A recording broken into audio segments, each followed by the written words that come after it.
Paano mag-delete ng Google account na hindi mo na siya ginagamit? May nag-comment po kasi nito guys sa ating comment section. Ito po ang comment niya. Ngayon guys, open lang natin ang phone settings.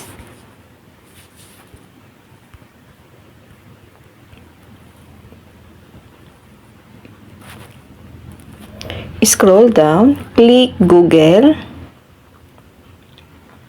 Click natin yung Google account natin.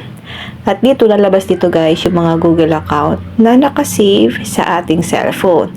Ngayon, tap lang natin ang manage accounts on this device. Tap lang natin ang Google.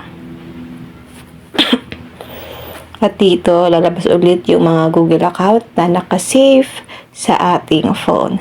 Pipili lang tayo dito ng Google account na gusto mo siyang i-delete or i-remove sa inyong phone. Kung marami na kayo guys, naka-login na Google account. Ngayon, halimbawa ito yung gusto nating i-delete, tap lang natin. Tap 3 dots sa taas.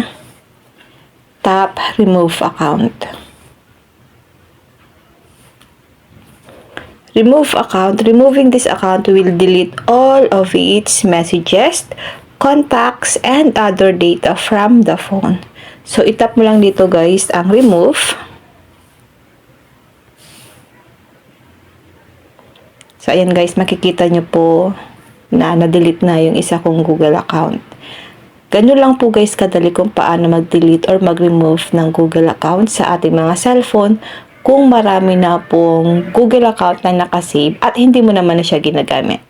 Yun lang guys, sana po may natutunan kayo sa aking video. Huwag nyo lang po kalimutan na i-follow ako at i-share ang ating video para malaman din ng iba kung paano mag-remove or mag-delete ng Google account na hindi po natin ginagamit. And now, thank you for watching. Mag-comment lang kayo sa comment section kung may mga tanong kayo.